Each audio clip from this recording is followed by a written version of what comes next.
You're telling me my precious daughter, Emily, is getting married to a guy who graduated from an online high school. I was at a loss for words when I went to report our marriage to Emily's father, a practicing physician who has been successful in his own clinic. I was met with fierce opposition, his face turning beet red.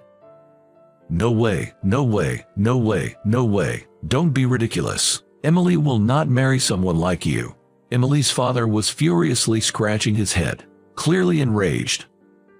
You could even hear the grinding of his teeth, as if he was biting down hard.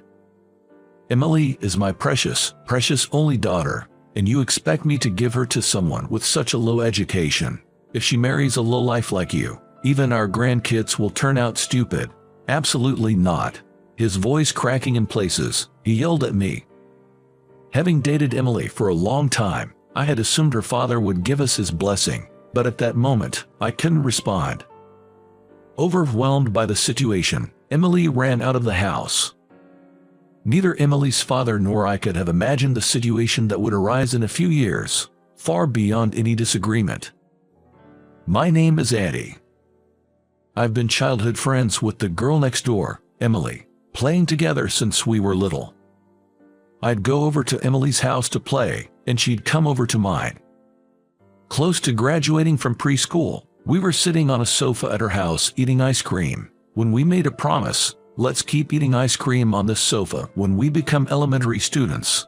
Not just as elementary students, even when we become adults, even when we're old. Let's get married when we grow up. Yeah, those are some of the good memories of the promises we made. Emily's mother and my mom always warmly watched over us being so close. Emily's mother passed away unexpectedly when we were in elementary school. The cause of her passing was cervical cancer. During the funeral, Emily clung to her mother's casket, crying the entire time, and seeing her like that made me cry buckets too. And while crying, I apparently told my mom, "I'll protect Emily." I don't remember saying it, but as Emily became gloomy without her mother, and I spent every day comforting and being with her, I truly started to feel the need to protect her. Emily's dad, called Robert, was a doctor well trusted in our local community in a place that could be compared to a well-known suburb in Illinois. Though primarily an internal medicine physician, he would also see us for head injuries or other ailments and help decide whether we should go to the larger hospital in town. But usually, his treatments and medicine did the trick. Ever since I was born, for vaccinations during preschool and for the slightest cough or stomachache, I was taken to Robert. I hated shots and always cried, but since Emily was by my side, they would have us get vaccinated together. Those are now fond memories. When Emily and I reached our junior year in middle school, we started studying together daily at her house, planning to go to the same high school. Emily had a housekeeper named Mrs. Brown, who took care of everything for Robert, who was too busy with his practice. This allowed Emily to focus fully on her club activities and entrance exam preparations. Mrs. Brown would make us sweet treats as a snack, and it was so delicious and comforting, a perfect treat for our study sessions. Thanks to our perseverance, and perhaps the sweet treats, we both passed the entrance exams to the most prestigious high school in a location similar to the outskirts of a big city like San Francisco, reached by a combination of bus and train. Both my parents and Robert were thrilled with our success. By this time, Emily had fully adapted to life without her mother. Mrs. Brown's cheerful presence was likely a big help. In elementary school, Emily often showed tears, but now she rarely ever cried, showing me her bright smile every day. And yet, this time, it was my fault that Emily's smile faded. It was the winter of my freshman year in high school. I went to Robert's place to get her flu shot, and as I was leaving, he called me back and made me sit in the examination chair again. He carefully palpated around my neck and under my arms. "I hope I'm just overthinking this, but your lymph nodes seem a bit swollen. En route, you should go to the city hospital with your mom." Robert's face was unusually serious, and I managed to suppress the rising anxiety as I went home. Then, on the following Monday, with the referral letter in hand, I went to the city hospital, and, I was diagnosed with malignant lymphoma. Malignant lymphoma, not an easy illness to overcome. No, it wasn't even clear if I could get better. I decided to quit high school and focus on treatment. At first, I was just scared of the stark outline of life that had suddenly become so clear to me. In the days from the discovery until hospitalization, I was so afraid of the passage of time that I stayed in my house with the curtains closed. Emily just sat by me without saying anything, just being there. I might lash out at you because of my state of mind. Please go home. Even when I told her that, Emily didn't leave. It's okay to take it out on me as much as you need. You shouldn't be alone right now, Auntie. Emily, who I thought was just a kind girl, had become a strong woman before I knew it. And for me, who couldn't bring myself to leave my room, she brought me meals. I don't want to eat this. I knew that my mom was worried about me and made nutritious food. She was trying her best because once I was hospitalized, I wouldn't be able to eat her home cooking for a while. But still, I said that. You don't have to eat it all, just try a bite while it's warm. Emily said that and scooped a spoonful of the cream stew my mom had made and offered it to me. I don't want it, I said, even as I was crying. Then Emily forced the stew into my mouth. The taste of that stew was sweeter, creamier, and more vegetable flavored than any I'd had before. It was just the best. Before I knew it, I was clutching the spoon, crying, and had finished the entire plate. Emily. What is it? Emily, I will definitely come back. I'll get better for sure. When I'm discharged, please let me eat your stew. Okay, I'll learn how to make stew from your mother, so I can cook something really tasty for you, so you have to get better and come back home. Saying that, Emily hugged me. We cried and held each other tightly. I couldn't break the promise I made with Emily. I swore in my heart that I would overcome any treatment. But as I swore, the treatment for lymphoma was no small ordeal. The drugs wreaked havoc on my organs, and radiation therapy made my hair fall out. Especially hard was when a patient in the same room had a sudden change and didn't come back. The thought of possibly ending up like that myself one day. It was terrifying beyond words. Through all my anxiety, Emily was still by my side. After her club activities, she would visit me in the hospital every day, and we would spend time together in the lounge until the visiting hours ended. She talked about what happened at school today, how Robert was worried about me, and even the love stories of our classmates. Although I had to drop out of school, I felt like I was still attending because Emily shared stories with me every day. This went on for a while. Thanks to the doctors and nurses, my illness gradually improved. It took quite some time, and by then Emily and the others were already in their senior year of high school, so my dream of returning to school seemed out of reach, but I was filled with joy that I was nearing remission.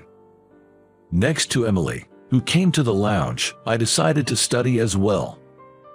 My studies had come to a halt after freshman year of high school, so I was starting over from that point, but it turned into days where Emily and I would study together every day. Whenever I didn't understand something, Emily would explain it to me.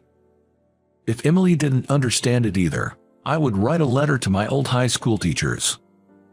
Despite the fact that I had already left the school, every teacher would kindly write out explanations and hand them to Emily. Everyone was rooting for me. Feeling this support made my passion for studying, which had been fading, reignite. The day I was discharged from the hospital and returned home had arrived. For dinner, Emily, who had learned the recipe from my mom, made a creamy chicken stew. Remembering the stew from when I was hospitalized, Emily, my parents, and I couldn't stop our tears. Even after starting rehab at home and being declared in remission, it wasn't smooth sailing, but it was definitely easier than when I was hospitalized. Emily decided to become a nurse, influenced by my time in the hospital. She was inspired by seeing the nurses working as key players in the hospital. Watching Emily work hard at nursing school, I decided to attend a correspondence high school. I aimed to get the qualifications for university admission and, if possible, I wanted to become a doctor. Now that I was getting better, I felt a strong desire to heal sick people, just as I had been. Once I started at the correspondence high school, I studied fiercely. Emily was still by my side, reviewing what she learned at school that day, while I worked on past university entrance exams.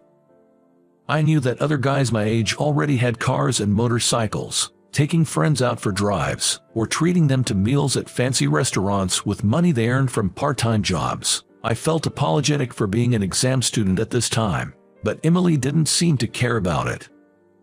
"Let's progress at our own pace. I'm happy enough just seeing you getting better," she would say. And then, the spring when Emily graduated from nursing school, I was accepted into the medical school at a university in New York.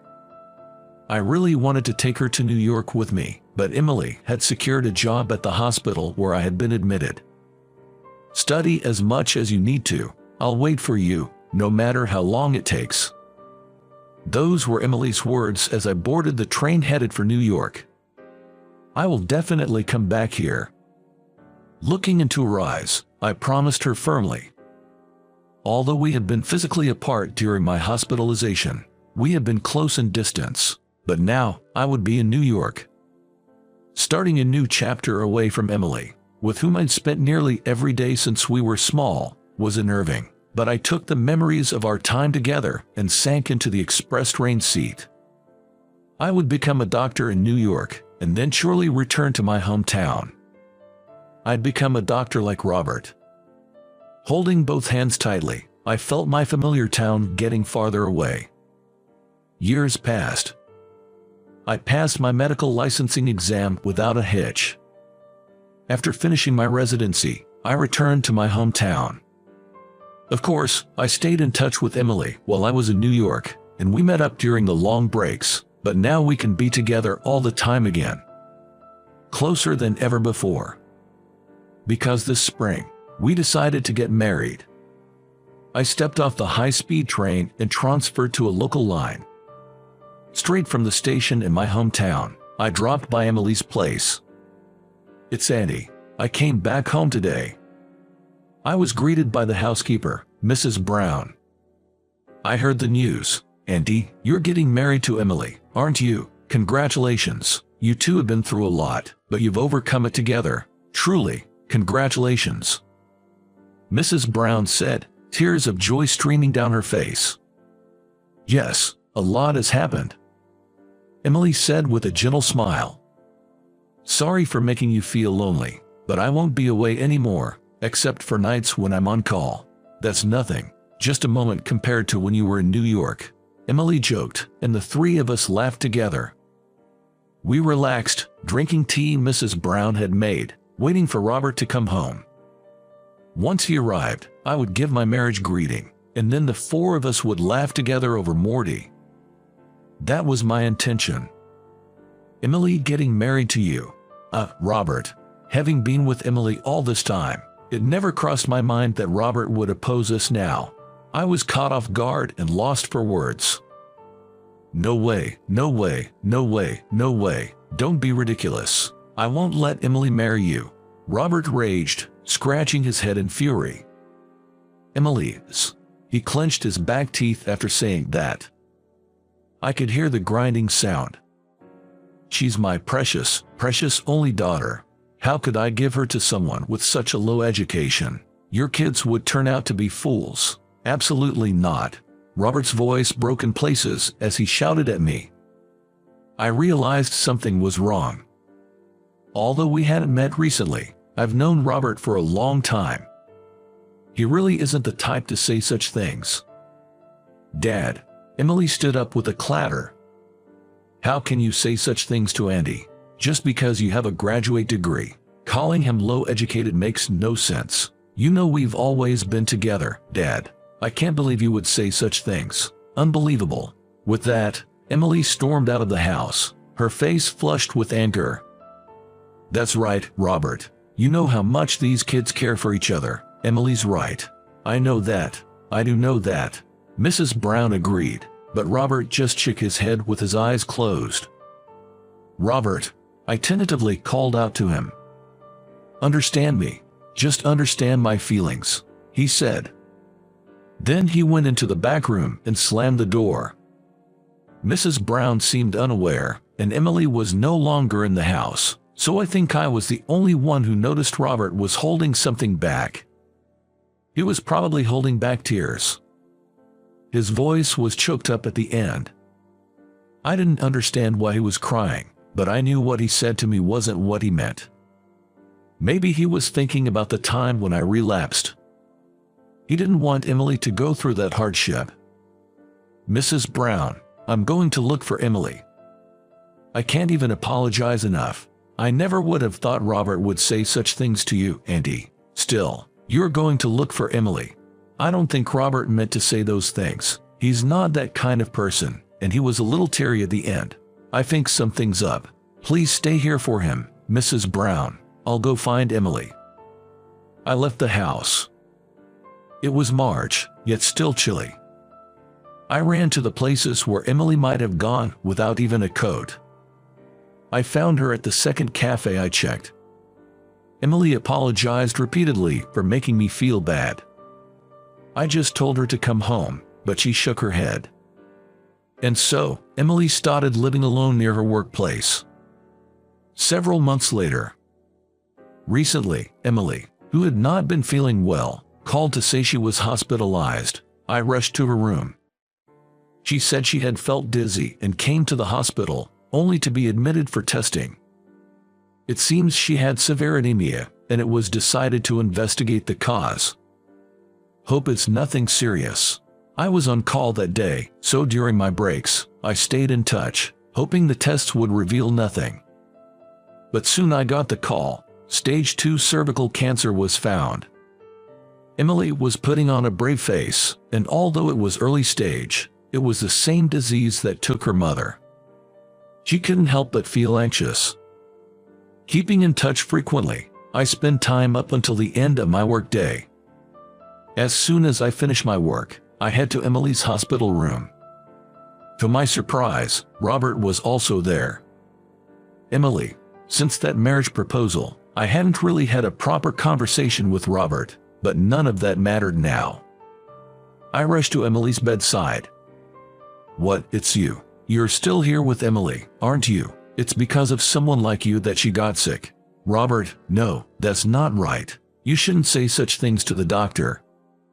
A junior doctor who seemed to have been explaining Emily's condition to Robert hurriedly tries to stop him. I'm terribly sorry, Dr. Bennett. He has been quite confused and upset. You don't have to use such formal language with this guy. No, Robert. This is Dr. Bennett. He graduated from a prestigious medical school in New York and went on to specialize in surgery. He's one of the top young doctors at this hospital and has successfully performed many cancer surgeries. It's said that you're in safe hands if Dr. Bennett is in charge. He's that kind of doctor. This guy, a doctor, a surgeon who graduated from a prestigious university in New York. Robert stood frozen as he looked at me. That's right. After graduating from a correspondence high school, I too became a doctor in New York. Now, I'll be the primary physician for Emily. I will ensure the surgery succeeds, even if it costs me my life. Please, entrust Emily to me. For a moment, Robert's eyes darted about in shock. Dad. And he studied hard and made it into the competitive science program at a prestigious university in New York. And he really excelled at the university and became a doctor. I want Andy to perform the surgery. I don't want it any other way. Emily said softly. Robert, I've performed many surgeries for cervical cancer. I want to provide Emily with the best treatment possible. Could you please entrust me as her primary physician? Andy. Snapping back to reality, Robert took my hand. I couldn't protect her. I regret every day that if I had paid more attention, I could have discovered her illness sooner.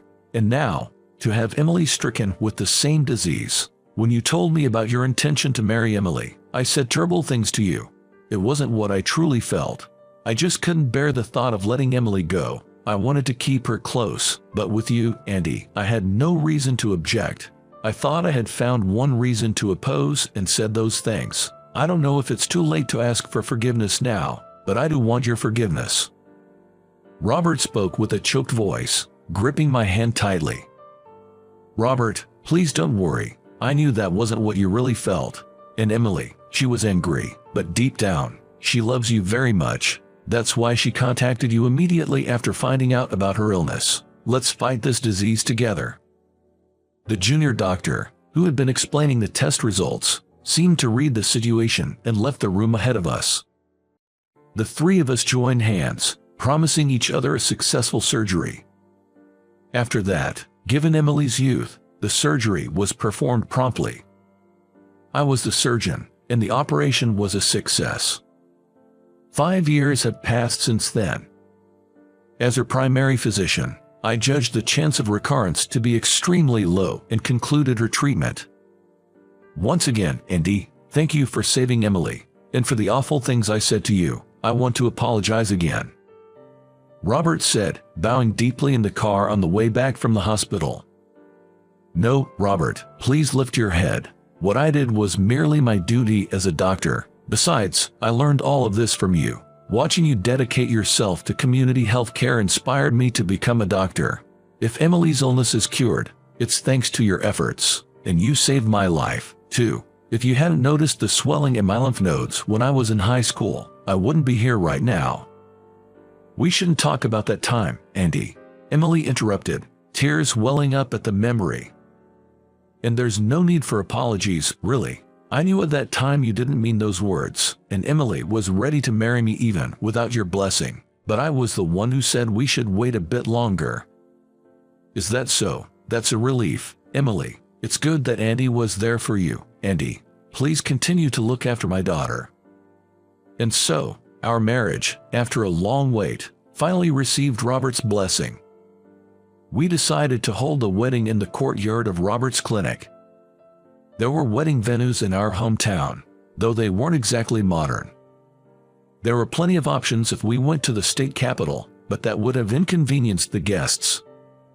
So we settled on the beloved clinic with many cherished memories, a place loved by the community.